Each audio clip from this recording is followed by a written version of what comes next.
It's just gone 10:30 in the morning here in Cancun in Mexico, and it's 38 degrees Celsius at the moment. And the temperatures are not going to be too different in Marseille when England takes on Argentina this Saturday. So are both teams prepared to play in the heat? I'm going to talk about the game in this video.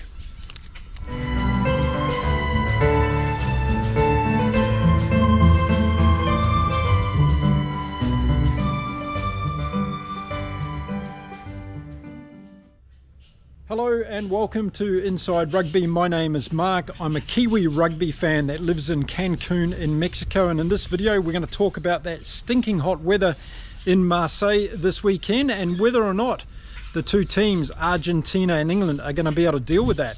So I'm going to have a look at the game. Now this is going to be a really interesting game in Pool D. Many are calling it the game of the pool competition.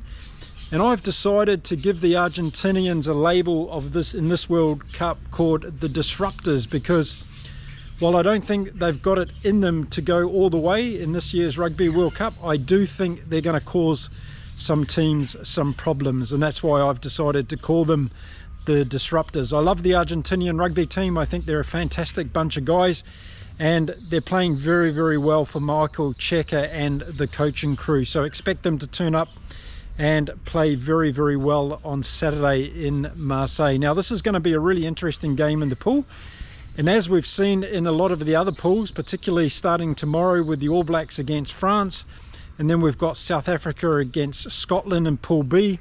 We've got some very big games coming up in this very first weekend, and I think this is going to set the trend for this year's Rugby World Cup, because those teams that are able to win this game in the weekend is going to give them a little bit of momentum going forward, and I think that's going to be really important for both England and for Argentina.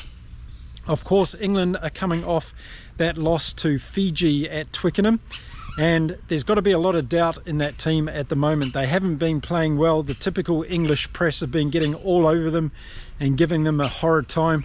So I think in some respect they'll be glad that they're in France and away from their home press for the most part, and they can concentrate now on the rugby, because Steve Borthwick and his team have a big job to do against Argentina. On the other hand, Michael Cheika will be very happy with the preparation that Argentina has had going into this year's Rugby World Cup, despite a couple of key injuries in their team. But I think they're going to be able to overcome that, and they're going to do pretty well. So what do I think is going to happen in this game? Well, I think it's going to be very, very tight in the beginning, and that's because both forward packs are going to want to get some sort of dominance going in this game, and that's going to be important, because that team that gets some clean and well protected ball is going to be able to do something with it. I believe the Argentinian backs have more skill sets and depth than what the English do, and we haven't seen anything from this English backline that's going to ignite this Rugby World Cup on fire yet. And I say yet because, a lot like Australia, it only needs one good game from these teams to turn around their fortunes and actually start to get some confidence in their team. So if England do win this game this weekend and they get that confidence back into the team, who knows where they could go in this year's Rugby World Cup. So why don't we have a look at the both teams that have been named to play in Marseille on Saturday, and we can give your comments as well on what do you think of these two teams. So let's start off with England and their backline, and Freddie Stewart gets in there at fullback again. Hasn't had the best warm-up series. Freddie Stewart's got a lot more to give, I think, to this English team, and expect him to do something good this weekend against the Argentinians. On the wings for England, we've got Johnny May, who's made it into the team, and after that relatively good performance against Fiji, remember he wasn't in the squad even to start off with, so he's got himself not only into the squad but also into the starting lineup for this first game against Argentina. And on the other wing, we're going to see Elliot Daly come back. I really like Elliot Daly. I just wish he would get more ball and be able to show the world what he can really do there on the wing. He's an electric winger, that's for sure. Now in the centres, England have gone for Marchant and Tuilagi, and this is the pairing that I would have put in there as well. I think they've both got a good opportunity to break through the Argentinian defence. but they're going to have to be on their game, and it's going to be interesting to see whether Martian and Tuolagi are going to be able to do that. Inside we've got at fly half George Ford, and of course Owen Farrell's suspension for the first 2 games of England's World Cup probably leaves them with little choice, although I would love to see Marcus Smith starting in the game, but Steve Borthwick just doesn't want to do that. He wants to use Marcus Smith as an impact player. So George Ford comes in, and Alex Mitchell gets his start at halfback as well. Another one of those players that wasn't originally in the reckoning for England, but now finds himself in the starting 23 for this game against Argentina. So that's the back line for England for this game against Argentina. What do you think? Do you think they've left out some players that should be in that back line? Don't forget, Ollie Lawrence is on the bench for this particular game, along with Marcus Smith and Danny Kerr in the back. So that's going to be the entire backline squad for this game against Argentina. So let's have a look at the forwards for England, and Ben Earl's going in there at number 8, and then we've got Tom Curry finally back in. He hasn't played rugby since May of this year, so I hope he's been doing well at training. Obviously he has. He's been selected for this game. And then we have Courtney Laws on the other flank as well, and Courtney Laws is going to be the English captain this weekend to play against Argentina. And in the locks we've got Chisholm and Itoje, and probably the number 1 selected locks for England going into this game, but they're going to have to win some ball.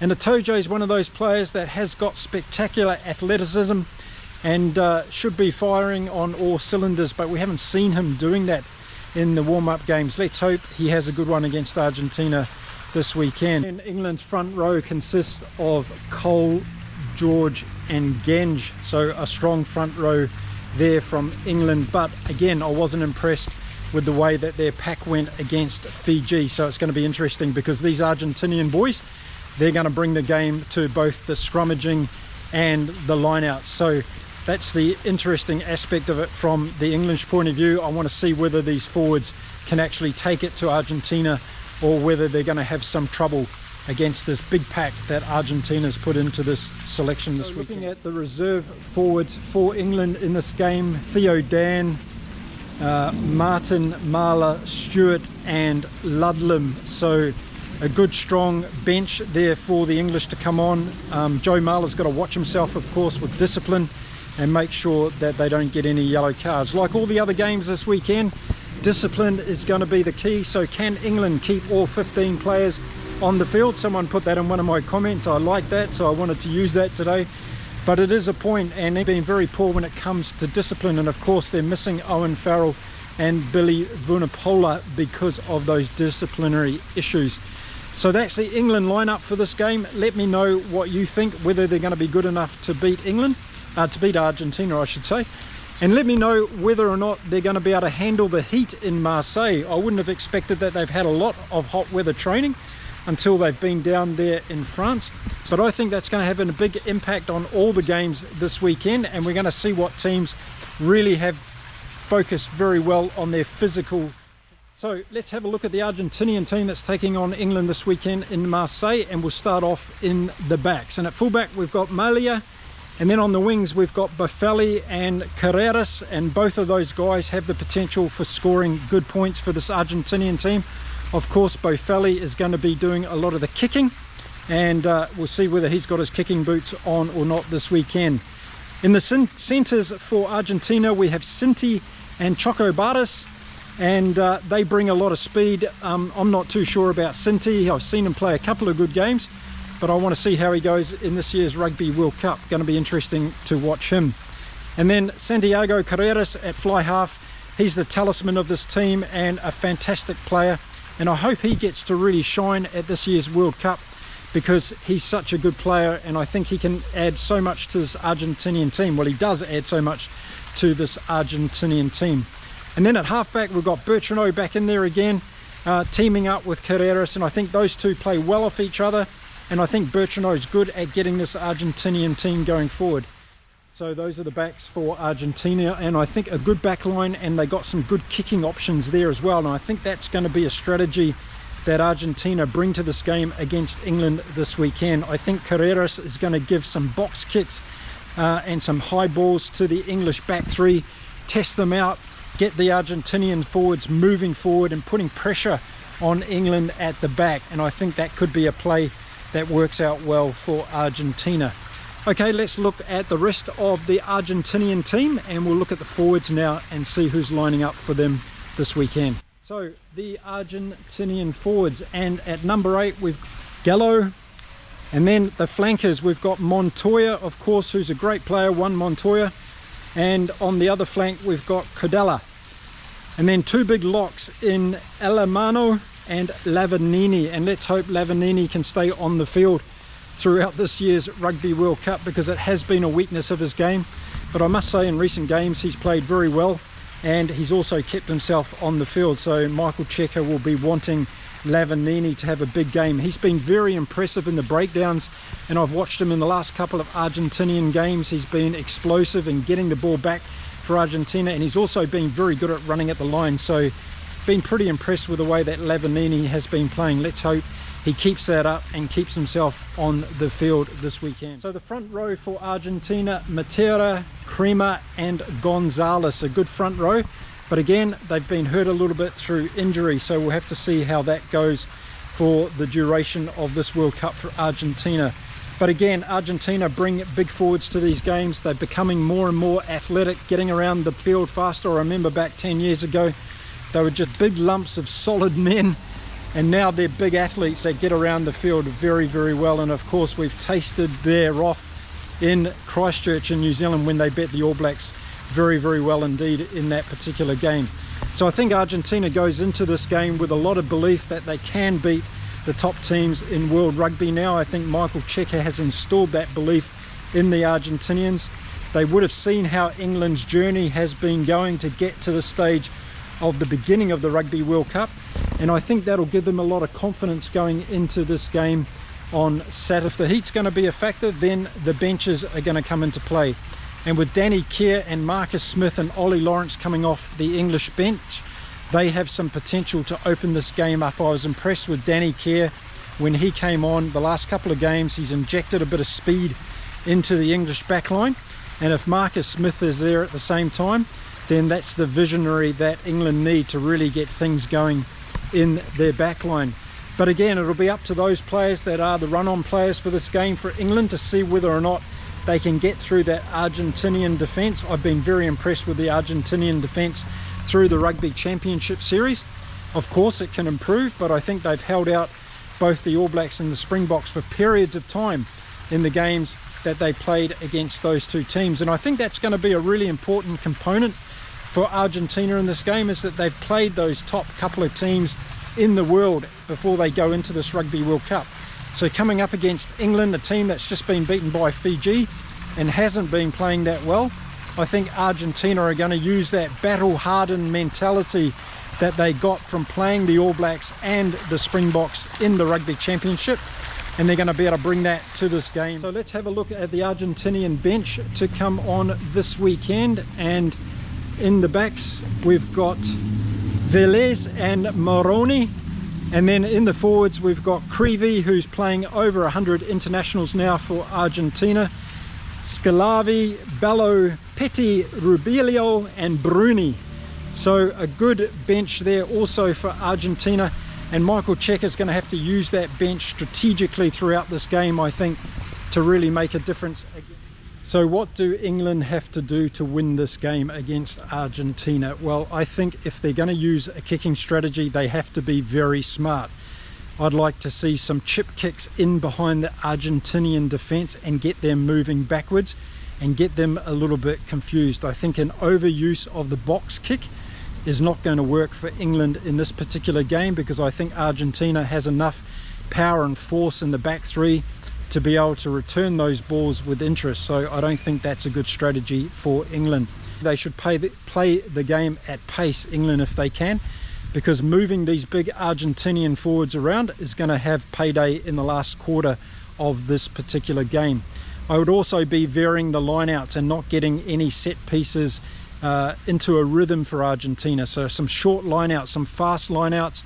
I'd like to see Freddie Stewart involving himself in the back line a little bit more, and I really want to see Tuilagi and Marchant trying to break through that Argentinian defence.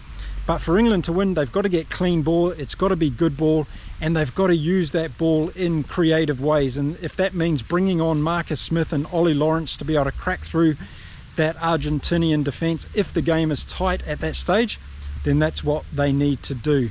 And I think they need to be smart at halfback and get the ball away from the set pieces as quickly as possible, because the Argentinians are good at disrupting play and getting turnover ball. We've seen that against New Zealand, that's for sure. Now, what does Argentina need to do to win this game? I think they've got to be big and brutal, and they've got to be fast. They've got some talent in the back line. They can score tries from anywhere. They had that massive game against Spain where they scored a lot of tries, and I know Spain is a second or third tier rugby playing nation, but just by having the opportunity to put those combinations together, putting players through space as they did in that game, those things all bode well in terms of building confidence for Argentina, and that's what they need going into this game, having the belief and the confidence that they can break through the English defence. I also see Argentina winning this game in the loose and being very good around the ruck and maul, and from there they'll be able to create broken play out wider, where their players will find some gaps in this English defence that I haven't been very impressed with. And we saw against Fiji that the English backline was very vulnerable when it came to different angles being run at them, and I think Argentina are going to focus on that in this game. So there's a couple of tips on what I think is going to happen from each team for them to be able to win this particular game. So there we go. I think it's going to be a really close game. I'm going to tip my hat to the Argentinians on this one. I'm calling them the disruptors for the Rugby World Cup. I think they can do some big things in this Rugby World Cup. As I said, not go all the way in the competition. I don't think they've got the depth or the talent at this stage to do that, but I think they can cause a few problems to some of the top teams. So let me know what you think is going to happen in this game. If you're from Argentina, tell me about your squad that's going on into this game in Marseille. Are you happy with the players that they've chosen? If not, who would you have put in there and what positions? And same with the English fans, if you let me know who you think should be in this team, if Steve Borthwick hasn't put out the team there that you were expecting to see. So let me know in the comments about this game. I'm going to be back after the game with a full review of it and give you my thoughts after the cliffhanger I'm sure it's going to be in Marseille on Saturday.